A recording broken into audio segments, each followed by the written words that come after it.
you very much. Thank you.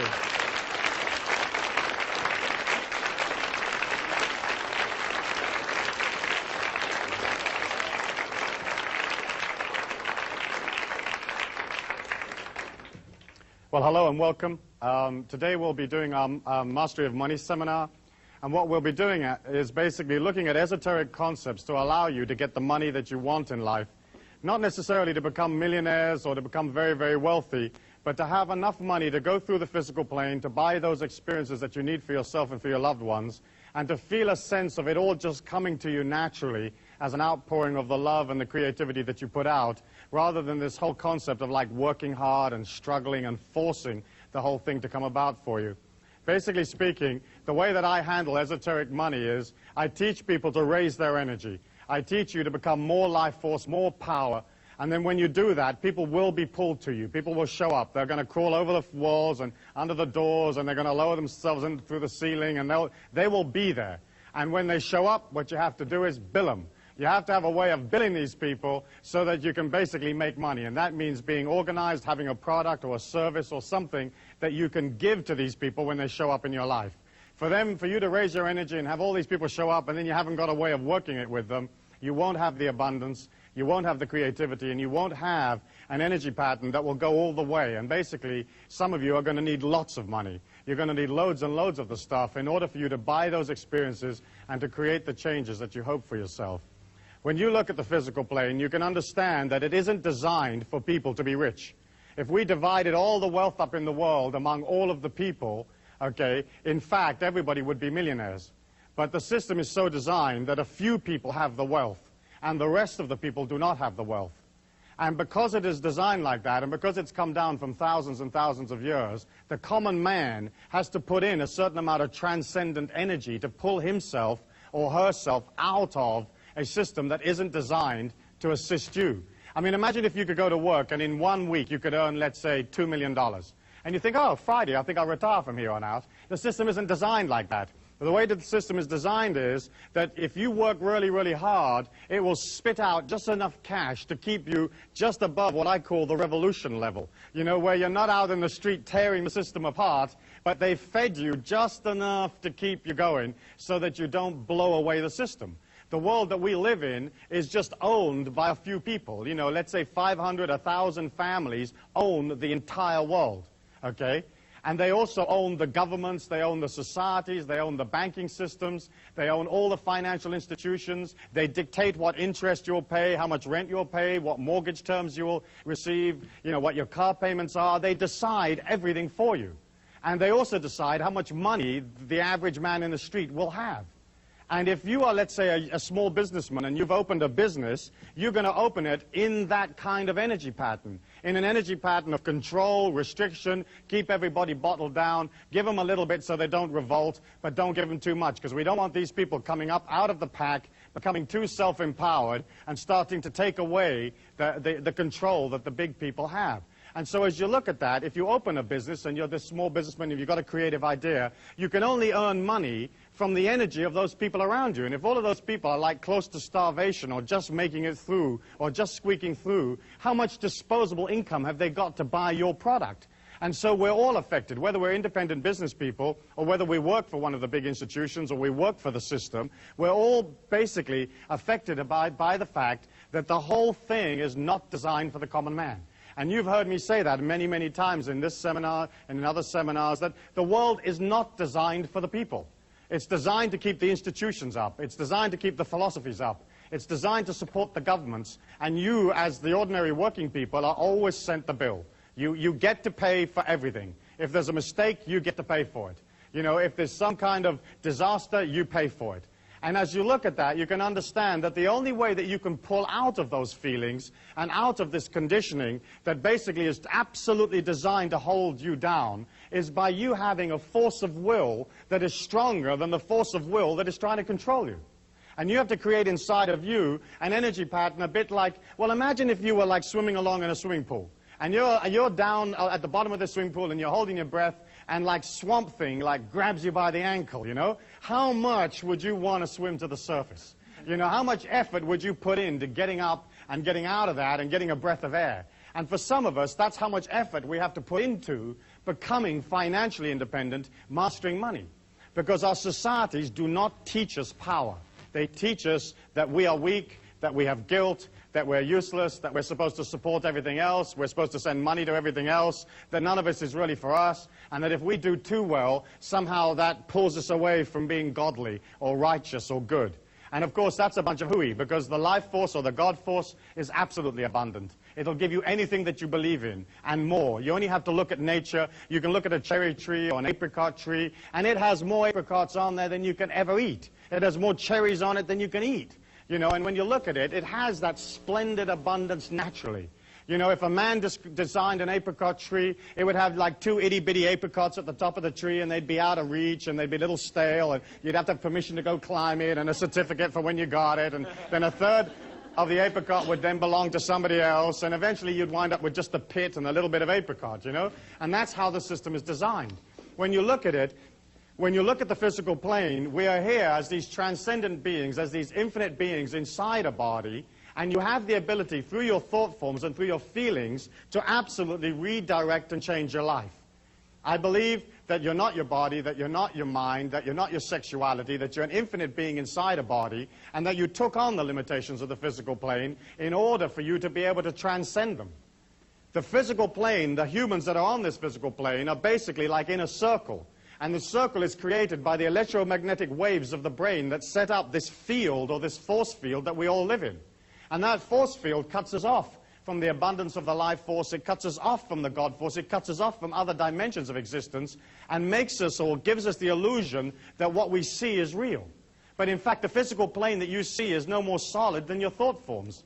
There's no more solid than the feelings that you have within you. The fact that the physical plane is moving at the speed of light gives it the illusion of being solid. But in fact, you're looking at basically a non-solid world, a world of thought form of consciousness. Your body being the same thing, your feelings and your thought forms all being different and varied forms of the one and the same energy.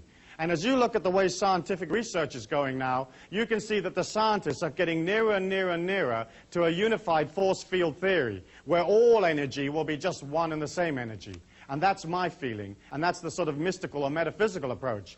I believe that as an individual, you can be in this circle of activity that describes the physical plane, and you can scratch and you can hollow and you can thump and scream and rip people off and compete with them and shove and push, and you can become wealthy. You can drag yourself out of the programming, out of the circumstances. But my way is, I feel, more fluid and simpler, and that's basically to work upon your intentions, to work upon your concentration, and to move into a pattern that allows wealth to come to you naturally. Because the other system, where you're sort of scratching and biting to get money, it's almost like your wealth means somebody else's poverty. Where my way is, you can become wealthy and then allow everybody else through your wealth to become even richer. It's not like there's any limit to how much is out there. And it's not like there's any limit to how much money you can have. There are millions and millions of dollars every day that are lost and left lying around, and people die and they just leave it in little sort of carrier bags someplace. You know, there's millions of opportunities for cash at no effort at all. And it's not like you becoming wealthy is going to detract from somebody else at all. Because we're not living in a finite world. We're not living in a world that only has this much resources or this much wealth. There are more resources to be discovered. There are more creative ways of doing things. There's always an ever-expanding amount of wealth. And what you're doing as an individual is, you're saying, listen, I'm happy to concentrate on making money because I understand that if I don't concentrate on making money, I won't have anything. You know, if you concentrate on the phantom rapist comes out the woodwork and bites you on the bum. If you concentrate on money, you get money. But of course the societies and the way we teach our children disengages them from money. It disengages them from having wealth, because we teach our kids, hey, it's not okay to be wealthy. You know, the meek will inherit the earth. The God force doesn't want you to be wealthy. It just wants you to be this little thing and being terribly poor and being terribly thankful for the little itty-bitty that you got, you know. But of course, that's not true. That's just a load of hogwash that was handed down over thousands of years. You know, the life force could give a damn how much money you have or don't have. It is not emotionally involved in whether you're okay or not okay. If you're doing splendidly, then your splendidness will help others, because you'll be doing economic things, creative ideas, you'll be spending your money, hiring people. You know, you're helping the world by becoming powerful. And yet we look at a physical plane where everything is designed to not allow us to become powerful. As you come into the physical plane, as soon as you're born, or some people would say even before you're born, that mind of yours is beginning to record every feeling, every event, everything that's ever been said to you, and you suck all of that up. You know, you can put a person in a hypnotic trance, and you can take them back to when they were 11 years old, to their birthday party or something like that, and you can have them tell you how many people were there, what their names were, how many cans of Coke they drank, how many packets of Jell-O was eaten, who did what. Everything is in your life. Everything is all there. How many steps you took from the parking lot to your seat right now. You have a memory of all of that. And you imagine this small babe, and it's lying there, and it's sucking in all this information. Okay, and it's born to parents who think that, like, working hard is honorable, that you have to work hard to make it through the physical plane, you know. Well, let me ask you a question. How many of you here think that you have to work hard to make money, or you've been taught that you have to work hard to make money? Let me see your hands.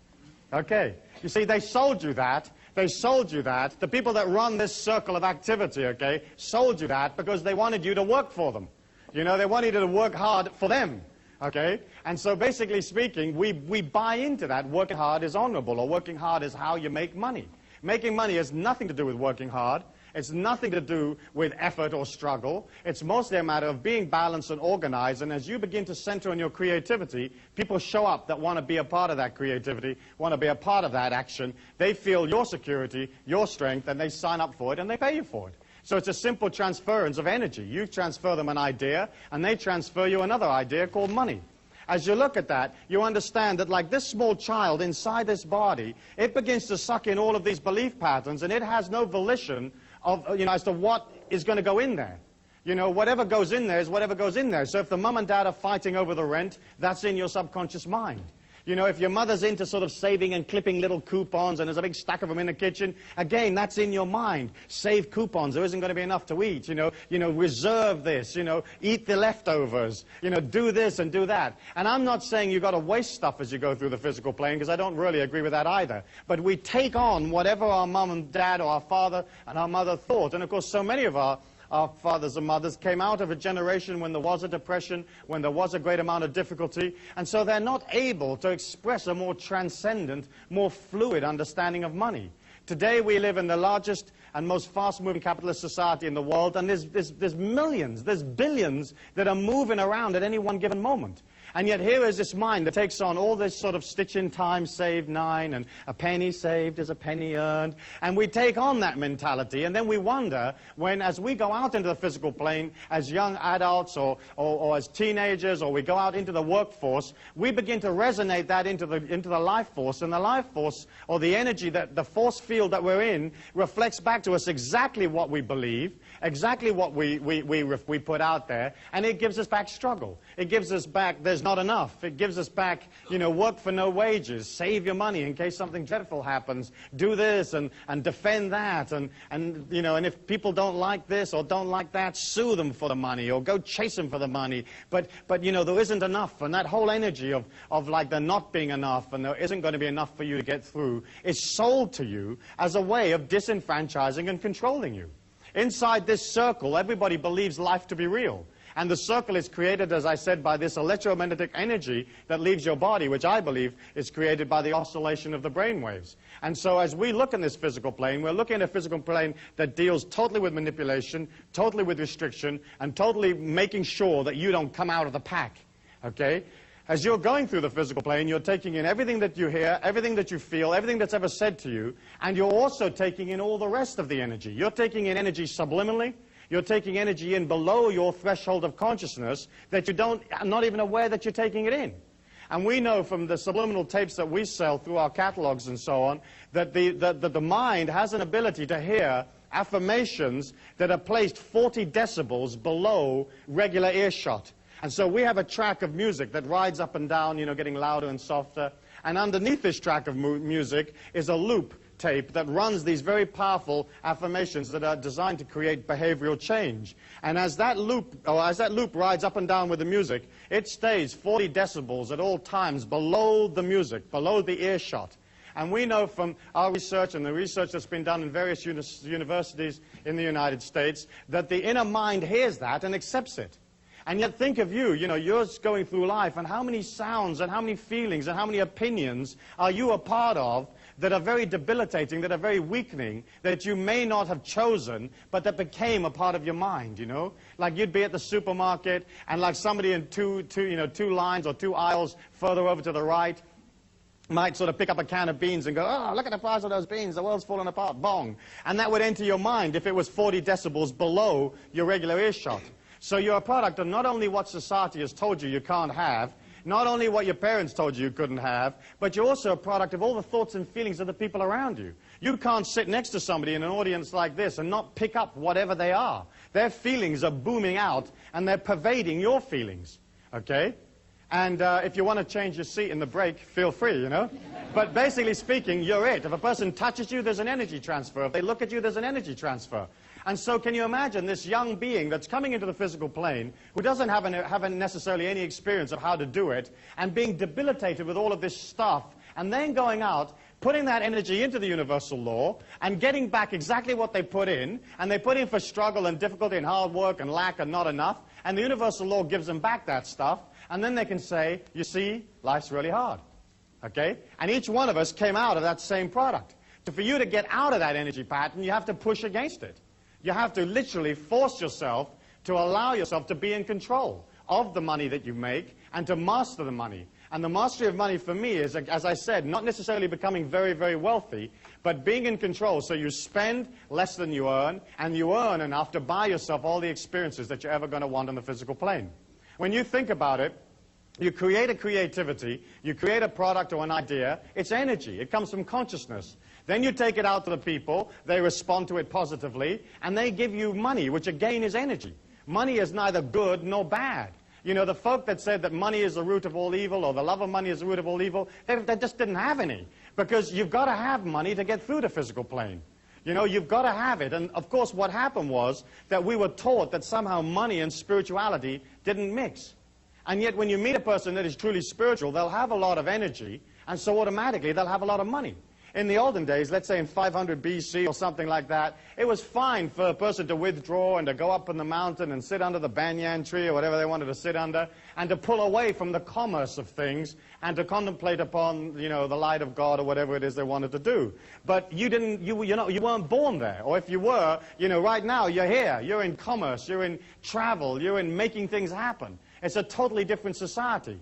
And I feel you could transcend by pulling out and sitting up on a mountaintop. But once you had the power, you would have to come back down into the physical plane and do something with it.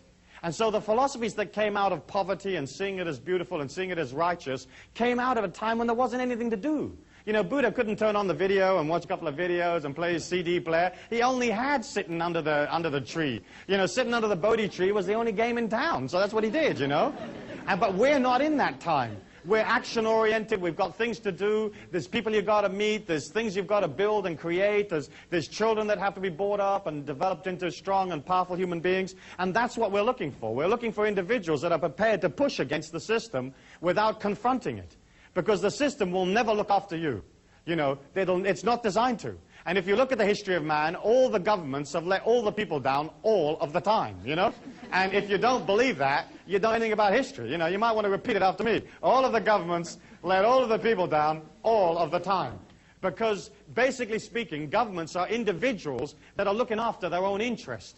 They're looking after their own power unit. They're looking after their own election. They're not worried about whether you're making your mortgage payment, in downtown Arkansas. They could give a damn, They are just worried about their own position.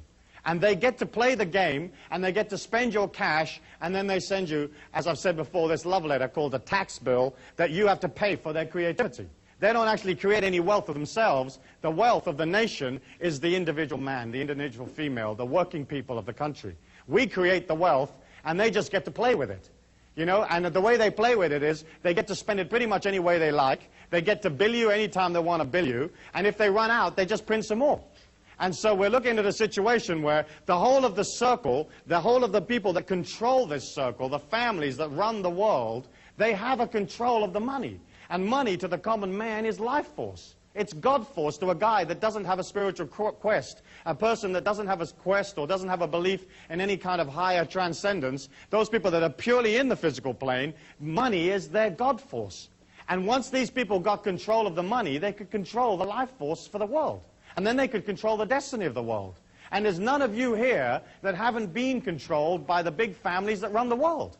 Because they decide everything, from the price you pay for a shirt to how much you pay to go to the movies. Everything is decided, and the whole system is designed not for you not to come out of the pack. And as long as you remember that, now you can push against it, and you can say, gosh, that's dreadful, you know, that's awful. Why have they designed it like that? They've designed it because they're into control. They're into making sure that none of us ever get out. Okay, and you can push and you can rant and rave and you can have your little placard and you can go down to D.C. and stand there in front of the White House and it won't do anything for you. The only way you can win your freedom is to have enough cash to pull out, okay, and to disengage somewhat from the feelings of the world, from the emotions of the world, so it isn't controlling you. Okay, and that to me I think is incredibly important because you've been sold this bill of goods that says you can't have it, and then the whole thing is designed, and if any of you do too well, they take the money back from you. All the money you have is basically on rental. You don't have any wealth of your own. I mean, look, for example, in property taxes, okay? They take, let's say, 1% or 1.5% of that property from you every year, okay?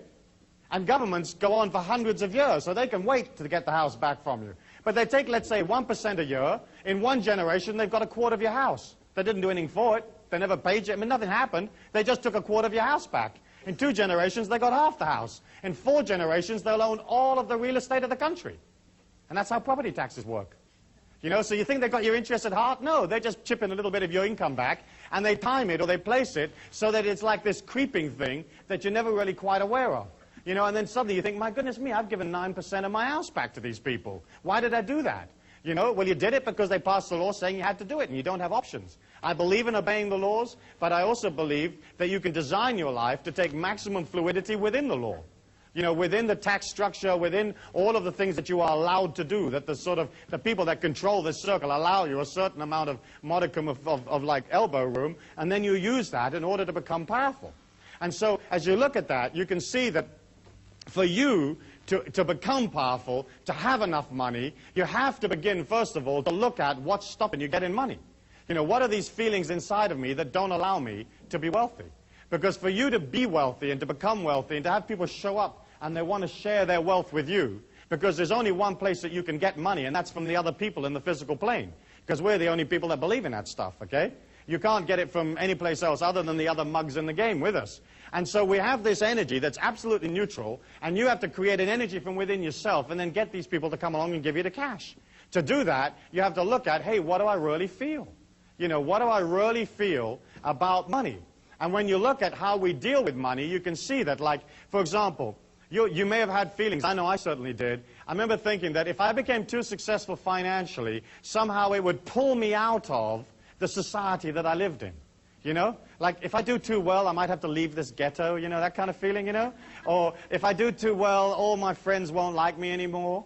You know, or if I do too well, it may not be as loving or as strong as God might want for me, you know, because I bought into the fact that God wanted me to be poor, you know. And so as you look at that, you can see that, like, we have hundreds of these limitations. I mean, thousands of them. You know, stitch in time saves 9. You know, there's one. You know, what does that mean, for goodness sake, you know? If the thing tears, chuck it away and buy another one. What are you doing all the stitching for? I mean, who's got time to do stitching and stuff, you know? Oh, stitch. You know, I mean, you get another. It's as simple as that. But we buy that. We buy, for example, things like women are no good at figures, you know, like they're no good at mathematics. That means that somehow or other they're not going to make so much money. And, of course, women are just as good as anybody else with mathematics. You only need an $8 calculator. You can work it up to $10 billion, you know. And I do a lot of business with females, and we travel all over the world, and we use a lot of feminine talent in various areas, and they know how to charge, and, you know, they know how to make it work. I mean, it's simple. It's like, well, here's $1,000, lady, and here's $20,000. Which would you like to have, you know? I mean, it's obvious. You don't have to be brilliant to figure that one out. And so, you know, we buy that stuff. We buy that stuff. We buy, like, getting inside the little circle, getting in the corporation, and taking what they eke out for us, you know? There are other types of limitations that deal with, like, religious beliefs, you know, where if you're not, you know, you're not holy if you're rich, or that kind of thing. And then, of course, we have all the limitations that deal with, well, if I do too well, You know, nobody will like me. If I do too well, it'll be such a responsibility looking after all this cash. You know, how the heck am I going to figure out what to do with all of this money? You know, if I do too well, you know, it will cause me problems. I'll have all these responsibilities. I'll have to defend it and so on. And we buy that stuff. Philosophical limitations about your relationship to money. You know, spiritual limitations of one kind or another. Sexual limitations. You know, maybe if you're a minority, you may feel that in this society you don't have the ability to do as well as the people that are in the majority. Like as if the God force of the money knows what the color of your skin is, you know, and thinks, oh, I'm going to give this guy a hard time because he's different or something like that. And as you look at that, you can see that all of the people out there in a society or in a circle that is not designed for them to do well with anyway, and all of the belief patterns they've got and all of the limitations, you can see that, like, you can understand why the people aren't rich. You know, why they never make any cash. Let me ask you for one or two of, like, those standard limitations that we're all a part of, those limitations that are so much a part of our culture. Perhaps you might like to kind of wander around and pick up a few for me. Great. Stuart, there's one my mum always used to say, you've got to save for a rainy day. Absolutely. And if you save for a rainy day, of course it rains, you know, it has to. Because that energy of putting in the negativity pulls to you the rainy day. You know, the very fact that you believe you're going to be a part of a disaster means the disaster will happen. And if you put a whole bunch of dry food in a hole in the ground, you know, because of that energy of defending yourself, you mount 2 machine guns on the roof, you put your granny there defending the house, defending the street, then what happens is that energy pulls to you the disaster because of the negativity that you're putting out. And if you put this dry food in the ground, something will happen, and this moose will come along and it'll do itself on its food, on your food, and there goes your stash or there goes your stock. You know, let me ask you for some others. If you have any money, don't tell anybody. Yeah, if you have any money, don't tell anybody, because some reason or other that's going to either make them angry or jealous, or they're going to come around and try to take it from you. Of course, that's a load of nonsense. If you're wealthy, you just feel wealthy. I think you don't want to be brash about your wealth and sort of showy or too showy, but you got to spend it. There's absolutely no point in having money if you don't get rid of it. The whole point of it is to keep it moving and keep it flowing. Money, of course, is like manure. If you pile it all up in one place, it stinks. If you spread it around, it makes things grow. Right?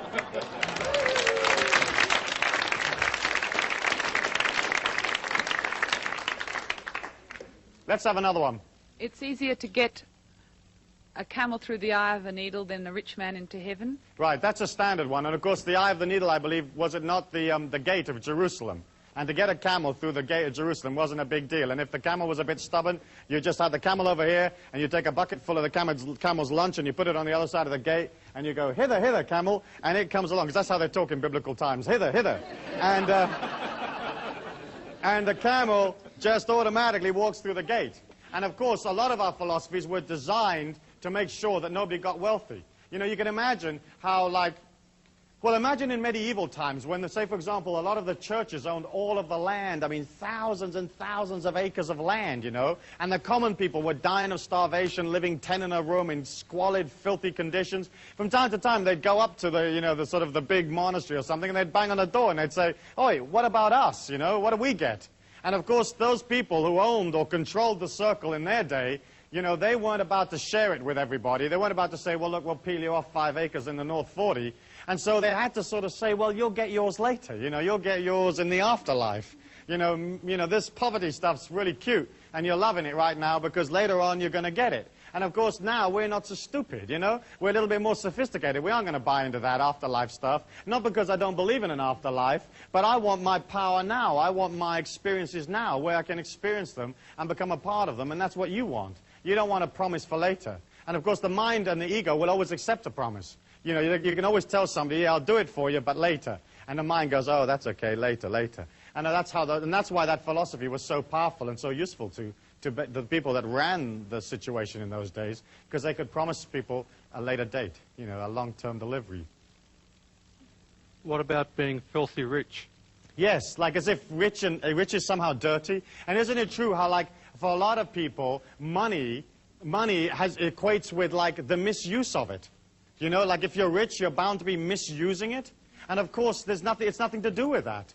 You know, you can have money and be loving and generous and kind and to help the world, you know. But isn't it interesting that we equate wealth with like some kind of misdemeanor or not acting honorably. And of course, that's not necessarily the case at all. Any others, Hugh? Money corrupts. Yes, and of course, a lot of times it does, because money is power in our physical plane. And power is very, very hard to work with. And the whole point of experiencing power is, in a way, to misuse it. You know, because that's the only way you really get to learn about it. But in the corruption is also the healing and the transcendence. And I think that's pretty important, you know. Yeah, give us this day our daily bread, like there isn't going to be enough. Okay? Like this little bit's coming up. It's like welfare. Here's your little welfare. Any others? Money can't buy your love. Yes, money can't buy your love. But in fact, yes, it can. Okay? Definitely. But the fact is, of course, that the way you get love is to express love. You know, and it's nothing to do with money. It's absolutely nothing to do with money. In fact, and money can buy your love, push to shove.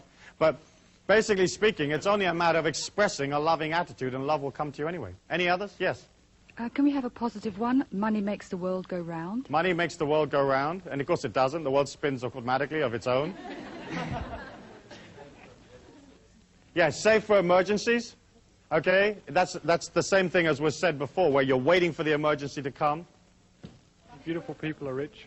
I'm sorry, I've got more than one coming at once now. Yes? Only beautiful people are rich. Only beautiful people are rich? That's not so true. I know a lot of ugly millionaires. Yeah. But you see how all of that stuff became so important, you know, and all of that stuff became a part of our culture and a part of the way that we treat money. And of course, what you have to do now is to begin to resonate a powerful intention for your whole trip about money. Because when a person permeates that negativity or that weakness inside of you, because it is already there in your mind, there has to be an acceptance. You know, you have to accept that. If you're standing next to somebody in the supermarket and they're projecting lack, if you have lack inside your mind, you actually enhance or increase the lack that you have. Okay? The only way you can come out of power is to not have it in your mind, or to have this forward projection of energy, this expanding energy that feels, yes, I can, yes, I will, I have it all around me, this is a flowing situation, and there's no problem with the amount of money that's going to come to me in my life. When you resonate your feelings, they change moment by moment as to what you feel about yourself. If you feel negative, you begin to create inside of you a feeling that pulls energy to it in a kind of imploding or coming in parabola of energy or curve of energy. And negativity has a way of resonating, so it sucks other feelings towards it. So if you're negative, you'll pull to you somebody else that is equally negative. If you're negative, you'll pull to yourself energy patterns that are disastrous or tend to fall about. And at the top of the curve, you know, it's just little niggly things that go wrong. You know, the car won't start, and this happens, and the handle comes off the bathroom door, that kind of stuff. But then bit by bit, as you begin to resonate the negativity after a long period of time, then suddenly the whole energy pattern begins to break up around you, and the whole thing drops on your head and collapses on top of you. You know, whether it's a financial collapse, or whether it's a collapse of your physical body, or collapse of a relationship or some situation, it's because through the negativity, you pull that to you. And by pulling it to you, you suck from the physical plane, and you suck only those parts that are congruent to you. If you imagine yourself walking along in this bubble of energy, okay, all of life is coming at you at the speed of light.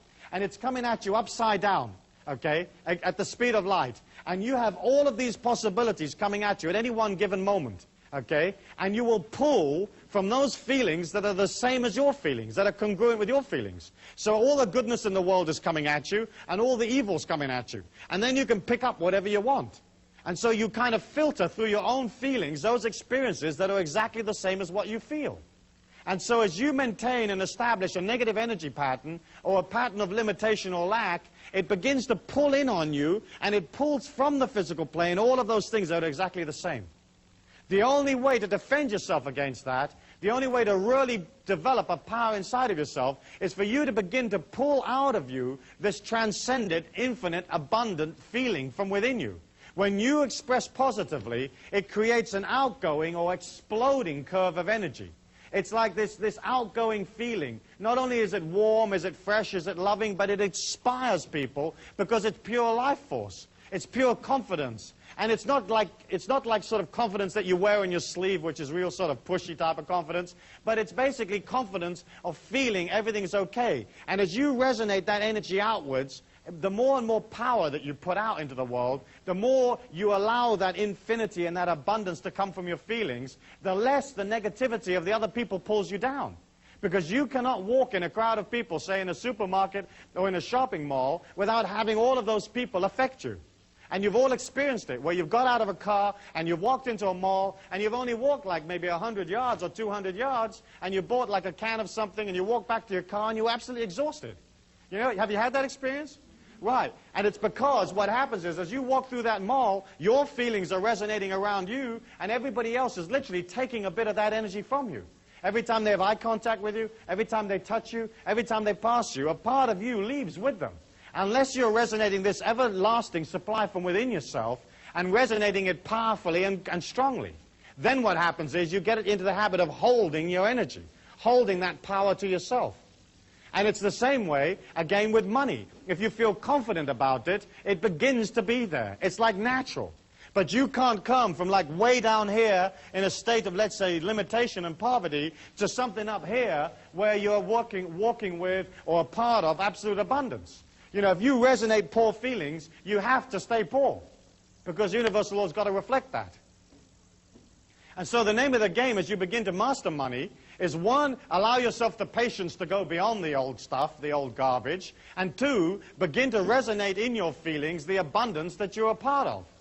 And here you have to be very, very careful because a lot of people begin to think, oh yeah, all I've got to do is act abundant, act powerfully, act transcendent, you know, buy a lot of stuff, buy a lot of fancy clothes, and abundance will come to me. In fact, what you've got to do is you've got to begin to see abundance in those things that you actually have.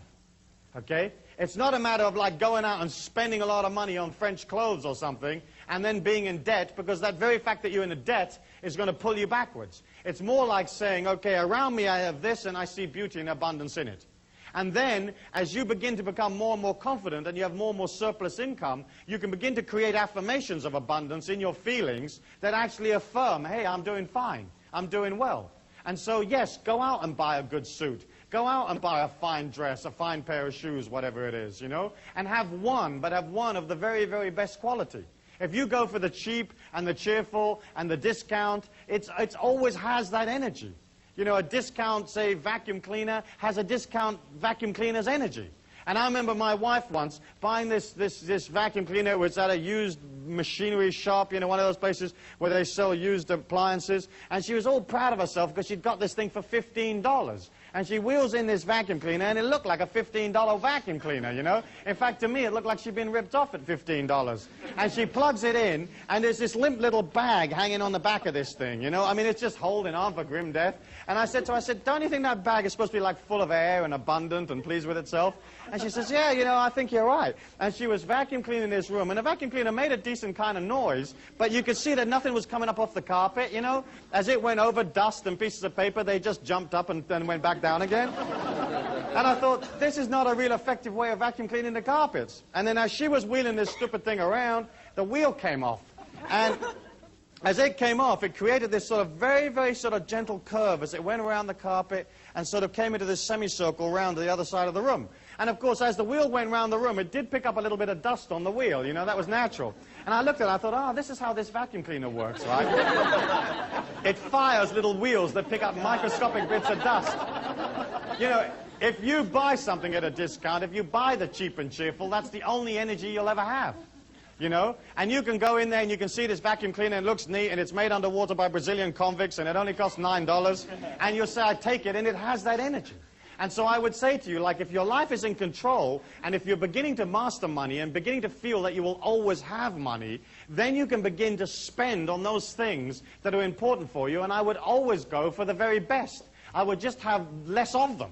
You know, if you've only got one suit, at least have one decent suit and look good in that. So at least when you go for the interview, you come out of an energy of like, you know, I feel abundant, I act abundant. But don't go wacko, wacko, wacko and just spend a whole bunch of money. And I've watched people take on this philosophy and do exactly that and get themselves into tremendous trouble, you know. As you begin to create those feelings inside of yourself, it has to permeate your entire life. You can't have, like, let's say, one nice dress and then buy a $1.99 pair of shoes, plasticky ones. And you can pretty much always tell people buy their shoes, because only people that have got money spend money on shoes, that buy decent shoes. So you'll get somebody that's wearing this incredible dress, and then they're wearing these pair of shoes, and they're like this little plasticky pair of shoes, and you can suss it out. I mean, you can say, oh my gosh, look at that. If somebody comes in for an interview and they're beautifully dressed and they're wearing a decent pair of shoes, you know that that person, feels good about themselves, feels strong. And of course, how much money you make is exceptionally intimately linked to how good you feel about yourself. Because it's a function of the ego to devise a system for its own survival. It's a function of the ego to try to win acceptance from the people. It wants you to love it. You want people to come up to you and love you. And so what happens is, as we go out into the marketplace, we have a tendency to sort of charge less or not charge anything at all, just to win people's acceptance. And that's the same thing about being sucked into what people think about us. If you're not sucked into what people think about you, you just go about your life, what they think about you is their problem, not your problem, then you can begin to charge what you like for your services. And if you're coming out of energy, and you're coming out of love, and you're coming out of transcendence, you're basically selling a higher ideal, and there isn't any limit to what you can charge. But so often, you'll do an incredible job for somebody, and they'll come up to you and they'll say, how much do I owe you? And you'll say, no, I don't need any money, I mean, how many of you have done that, I mean, I watch your heads nodding, yeah, no, I don't want that. And what you're sort of saying is, please love me. If I do this for absolutely nothing, will you love me, Or you've said, yeah, okay, but it should normally be $100, and just give me 20, or just give me $10, and that'll be enough. And it's a way of, like, not feeling confident about yourself. When you give something, when you sell something to somebody, when you give them a service, when you do something for them in a commercial act, you're loving them. You're helping them. You're assisting them, You're delivering this refrigerator to them, and that saves them going all over everywhere and finding a refrigerator or building one themselves. When you transfer goods and services to people, it's a way of loving them. And so if you love them, why wouldn't you have them love you back by giving you their money? If you come out of energy, and you come out of dedication, and you come out of service, there isn't any limit to how much you can charge, within reason. And I don't believe in rip-off, or I don't believe in overcharging, but I certainly don't believe in undercharging. And so many of you don't charge enough. You don't charge enough for your labor, you don't charge enough for your products, because it comes out of like that self-image that says, oh gosh, I'm not really worthy for all of this, so I really shouldn't be charging that, or they're not going to love me if I don't charge, if I charge so much. But in fact, when you can see the transactions that you're involved in life as energy, then you're not involved in the emotions of how much things cost. It's a fact of the commercial world that the more quality you put into something, the more you can charge. And at the top end of the scale, you can charge anything you want. And so you're looking at trying to put energy, trying to put yourself into your commercial endeavors, whatever they might be. I mean, so often you'll go into a business, you'll go into a hotel, you'll go someplace, and the whole energy of the place is bland. Nobody's in it. Nobody cares. It's institutionalized. It's like press a button and this thing comes out, and you don't feel good about parting with your money. But when you're with a person that's enthusiastic, they're happy, they put their heart and soul into the product, you don't mind. You feel the life force, you feel the God force, and that inspires you. And so it almost feels like you're transferring money to another part of yourself. If the other person is sort of demanding, or they don't have any energy in it, or they're institutional, there's a sense of loss. You think, oh gosh, I've paid for this room, but I don't know if I really liked it, It's very much a matter of putting yourself into your life, into your commercial life. And that's important. When you can subjugate your ego and put that underneath the ego of your customers or the people that are pulled to your life, then you have the ability to serve them. And that doesn't mean that you're going to lose any sense of identity inside yourself, because you're not. But you're going to come out of loving people by serving them. And serving them is like looking them in the eye and finding out what they want. You've got to remember that you're dealing with a person who's maybe scared or lonely, or their body aches, or they have a need, or they need friendship or company, or whatever they've come up for. Because what they've showed up for in your life may not necessarily be the product. It may be some totally different reason. They've come around for healing of one kind or another. And if you can put yourself underneath them, then what happens is they feel your support. And there isn't a person out there that doesn't want to be supported, that doesn't want to feel more secure, because the name of the game out there is basically feeling insecure, feeling scared, feeling fearful about the fact that you don't necessarily control life. And so there you are, you're this confident, smiling, heroic being, and you get up underneath the person and you come out of service. I'll never forget an incident that happened to me in Washington, D.C., where I was going into a seminar, and there was a young waiter there, and he just happened to come up to me and said, in the hotel, he said, "What is the secret of tips?" And I said to him, the secret of tips is to get underneath the customers, you know, to get underneath and really serve them. And he said, "Well, what do you mean by that?" And I said, what I mean is that for the time it takes you to serve this person and to be with them, you'll subjugate your ego for their needs, absolutely. And so rather than coming out of like thought forms of, oh gosh, when does this shift end? And look at this guy, I really don't like the way he's dressed. And oh goodness me, he's asked me for some more peanuts. And oh goodness me, I'm rushing about. What you're doing is you're coming out of, how can I help you, sir? What can I do for you? You know, would you like ice? Would you like lemon? What would you like? You know, would you like it on this side of the glass or that side of the glass? You know, would you like another pillow, another cushion? What can I get for your lady wife? What would she like? You know, there isn't anything while you're in my care that I won't do for you, you know. You want me to take your canary for a walk while you're having a drink? No problems, you know. And I left this young waiter with this information about coming out of loving them and serving them. And I went off and did my seminar, and when I came back from the seminar, he came up to me and he says, "This is totally fantastic." He said, "I've never had a day like this ever in all the time that I've been a waiter here in this hotel. And the previous record for tips in one shift for me was $42, and in this particular shift I earned $160 in tips for the very first time." So this young man had quadrupled his tips by just serving. And isn't it true, as you go out there, you'll find mediocre restaurants, mediocre hotels, mediocre airlines, mediocre everything. You know, you walk in the door and they can't even be bothered with you. They're not organized. They're not interested in what you want. You know, and you get this feeling of like, hey, I'm not a customer, I'm not a person. And you don't buy, or you limit the amount you will buy. And you don't feel this expansion and this power inside of you. And so as each of you begin to look in terms of like developing a way of becoming independently wealthy or developing some kind of creativity so that it gives you more wealth, all you really have to do is serve. And serve is energy. And the people give you back another energy called money. And then you go spend that on the experiences you like, which is again energy. And I think that's vital, and that to me is the key. That there isn't anything more than just coming out of service, coming out of being organized. You know, and being organized is a simple thing. You just get organized. You get, hey, what do I need to make this business work? You know, what are my customers going to want? And when you can subjugate your ego and put yourself in the mind of the customers, in the mind of the people that are going to come to you, then it isn't a problem to figure out what they're going to want. They're going to want to be comfortable. They're going to want to do it quickly or reasonably quickly, whatever it is. They're going to want it to work. They're going to want to be able to have value for money. They may want more than one way of paying for it. But basically speaking, what do they want? And then if you begin to concentrate on making it clean and fresh and beautiful, people respond. And isn't it true that as you go out in the physical plane, most of it isn't clean, isn't fresh, doesn't work? You know, I mean, you turn the handle on the door and it comes away in your hand. You press the button in the elevator and it doesn't go anyplace. You put 50 cents in the Coke machine and no Coke comes out, you know? And the whole of the world is like that, this sort of, this only just working sort of syndrome, you know? And of course, if you move out of, say, America and you go to other places, you have even more experience of things not working, you know? So, for example, in England, whenever I travel there, I try to make all my international calls back to America before I actually leave America. Because trying to get an international operator on the English telephone system, forget it. You can grow old. You know, you can grow old. I've only met one or two people that ever actually got through, you know. And as you look at that, you can see how like so much of it doesn't work and so much of it isn't there to help you. Why is this money mastery thing so important to you? The reason it is because we're living at a critical time in the financial history of the world today. We're looking at a banking system here today in the United States where the liquidity of these banks is on average only 6%.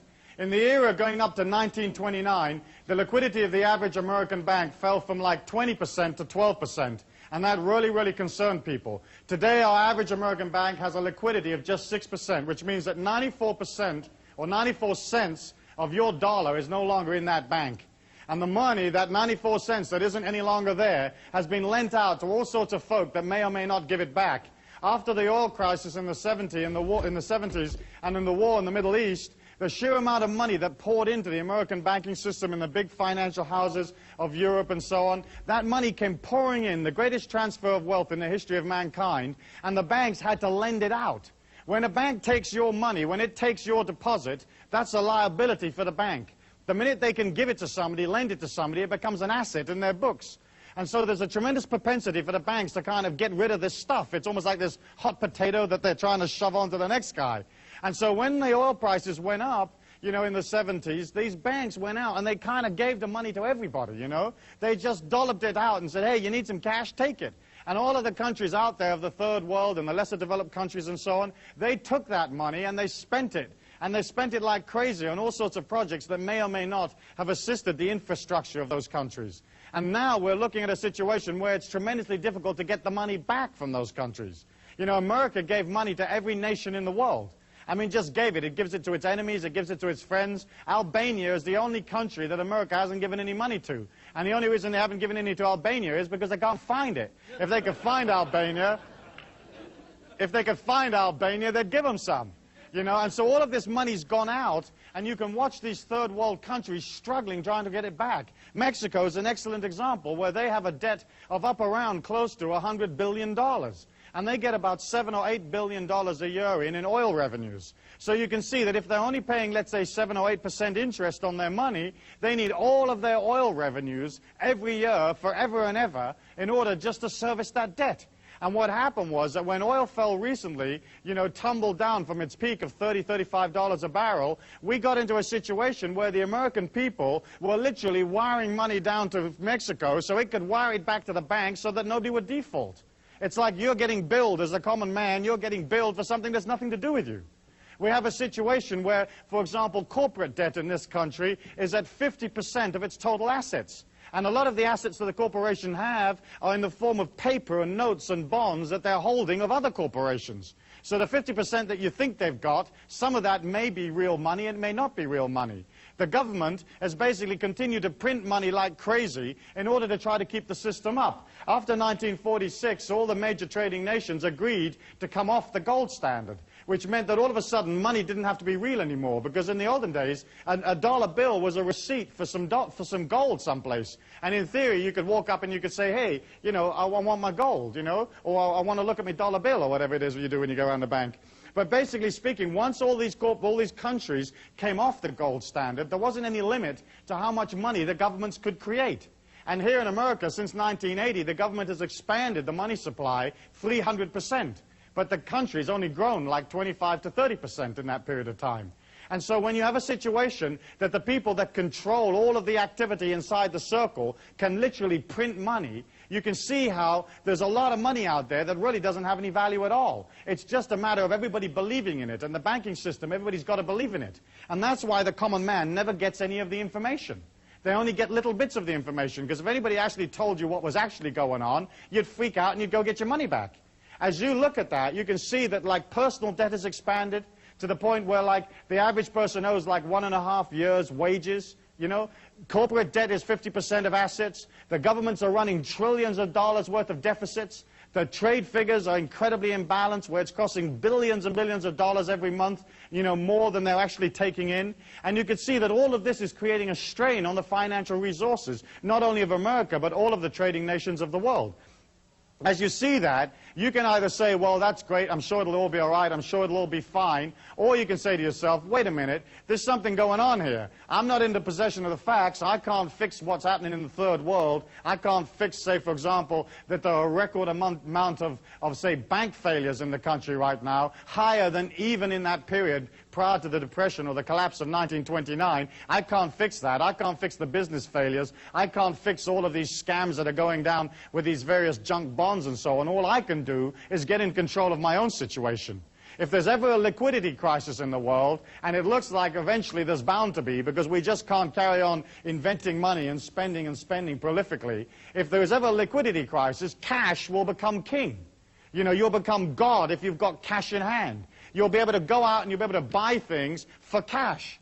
Recently, near my hometown of Taos, they sold off a whole bunch of houses that had been repossessed from mortgage defaulters. And they put up 241 houses for sale all in one day. And the FHA got a whole bunch of people in for this auction to get rid of these houses, because obviously they didn't want the houses. And the houses sold off in that morning. And the cheapest house sold for $400. And the most expensive house that got sold off that day was only $21,000. And you can't build a family home for $21,000. So you can see that if there's ever a cash crunch or there's ever a difficulty, if you have cash and you're liquid, you'll be in a position whereby you'll be able to go buy things that you've always wanted at half the price, a quarter of the price. You'll be in a situation of being empowered. You know, and you can pop out one day and you can spend 10 grand and you come home at night and your husband says to you, what you've been doing? You say, I've been shopping. I've got this entire street. You know, I got it from the 7-Eleven right up to the traffic light, the stop sign, you know. And I had enough money in my pocket to take a limo home. You see, and some of you have saved all your life for that stuff. You're going to come into a period of time where that cash is going to be king. And the way to achieve that cash is, obviously, you've got to spend less than you earn. You have to have fiscal discipline. And fiscal discipline is looking at what you earn and beginning to de-escalate the debt that you have. Getting into the mastery of money is basically spending less than you earn and beginning to develop a certain amount of liquidity. Now, you may say to me, Stu, well, how do I pay off my debts and develop liquidity? The fact is that as you pay the debts, your whole energy begins to calm down, you feel less out of control, and the opportunities that you need to make money will find you. But again, you have to be organized, you have to be centered, you have to know what it is you want, and you have to begin to go for it. And if you can't go for what it is you want in life just yet because you're stuck in some job here, just maintaining everything, then at least you can begin to play that fake it till you make it energy. You can begin to move towards it. You know, like if you're pumping gas in a gas station and you want to be a film director, well, you begin to resonate an intention for that. And you go to film school in the evenings and you buy books on film directing and you watch films and maybe you join an amateur filmmaking club, but you're moving towards your goal. So often people find themselves like down here and they hope that they can pull their energy up to up here and they never make it. You have to move towards whatever it is you want, and as you move towards, it's almost like the energy comes around you and supports you to get what you want. Which means that, of course, you've got to be clear about what you want, you have to have clarity, you've got to know what it is you want. And we've spoken about that in the past, have we not? But it's mostly a matter of deciding, hey, what do I want for my life right now, and what do I want later on, and what do I want later on, and concentrating on the right now. And of course, if you're not clear about what it is you want, then you begin a program of getting rid of all the encumbrances and all that stuff that's around you so that you can have what you want, so that you are clear about what you want, you know? And then you develop this high clarity about who you are, what your mission is in life, what your gift to the people is. Like, hey, what are you going to give people? You know, you're this heroic being, you understand yourself, you've got perception that other people will never have, you've got energy they'll never have, creativity that they can't even dream of, and what are you going to give them? You know, what are you going to give them when they show up? And you have to have that clear in your mind. As you develop high clarity, as you develop high resonance, which is basically moving towards your goal, resonating this intention, resonating the whole idea all of the time, bit by bit, the universal law has to give it to you. And it's only a matter of coming out of control. It's only a matter of controlling the situation, dominating the situation, and seeing what opportunities there are.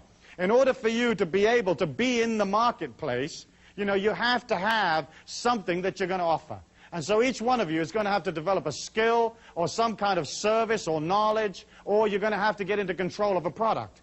And you've got to have something. And so often people want to make money, but they don't have anything.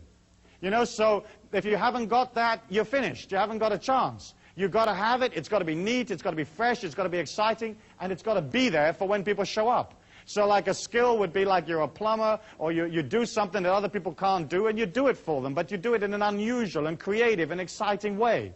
You know, and you roll up at the front door and you're in this big polystyrene bubble, you know, that looks like a sort of a spanner or something. People say, what are you? You say, I'm the plumber, and it's musical, and up comes a little hat, you know, and they think, oh, this is incredibly interesting. This is really different. Most plumbers show up in, you know, oily overalls, grumbling and moaning about how lousy plumbing is. And this guy shows up in his chicken outfit or whatever it is, you know.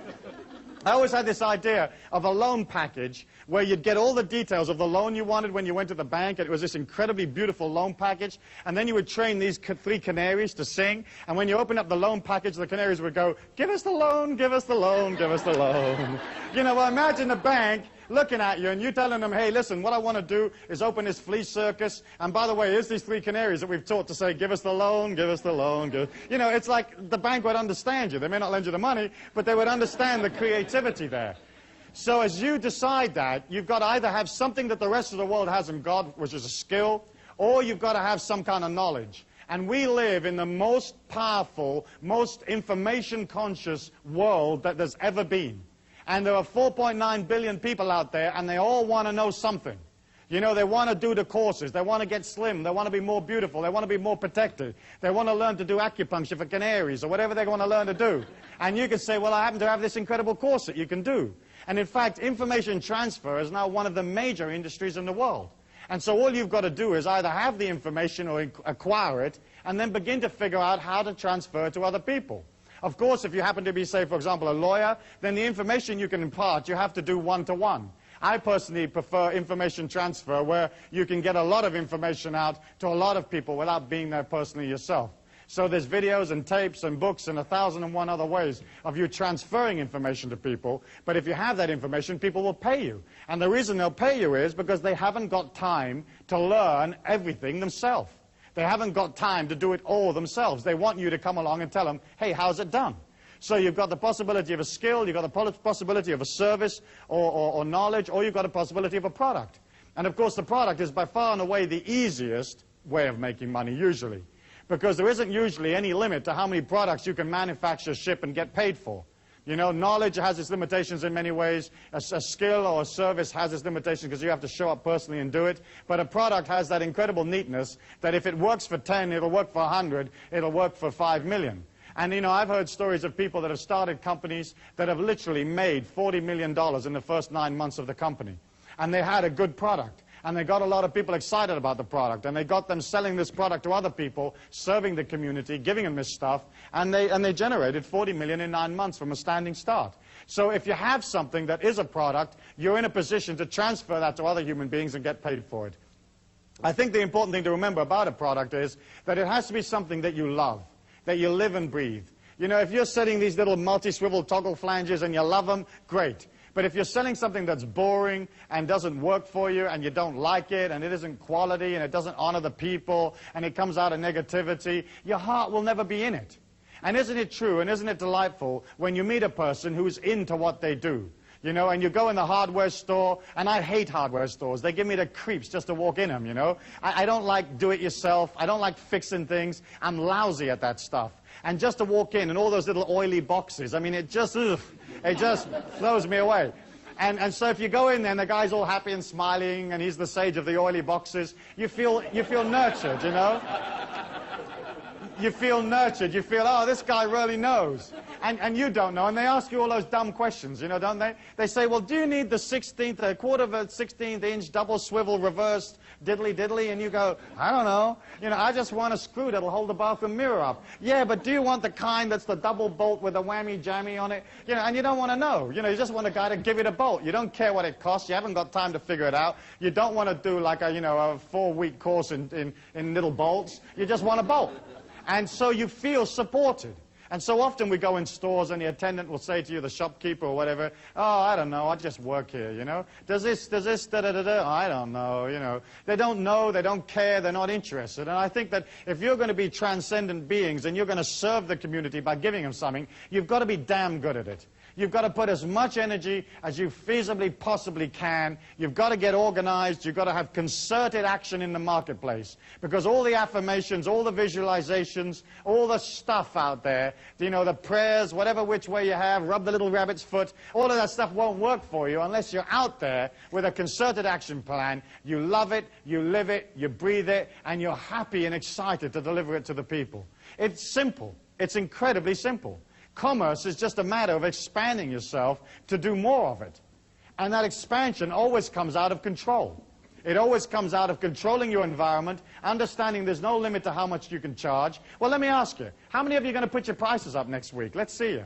You know, how many of you really believe in yourself? There you go, you see. And people will come into you and they'll say, well, isn't this massage $40? Normally, you know, I understand now you're charging 80. And you say, yeah, I charge 80 this week. I feel good about myself. Next week, I'll feel even better. I'll charge 160. You know, and you begin to charge, but you put yourself in it. If you put yourself in it, they won't mind paying for it. And so, again, it's very much this whole philosophy of like pulling out of what the world says you can be, pulling out of the limitations they say you've got to be a part of, getting clear about what it is you want, resonating that intention for yourself, in other words, moving towards it, creating a clarity, creating a power around you, and heading on out.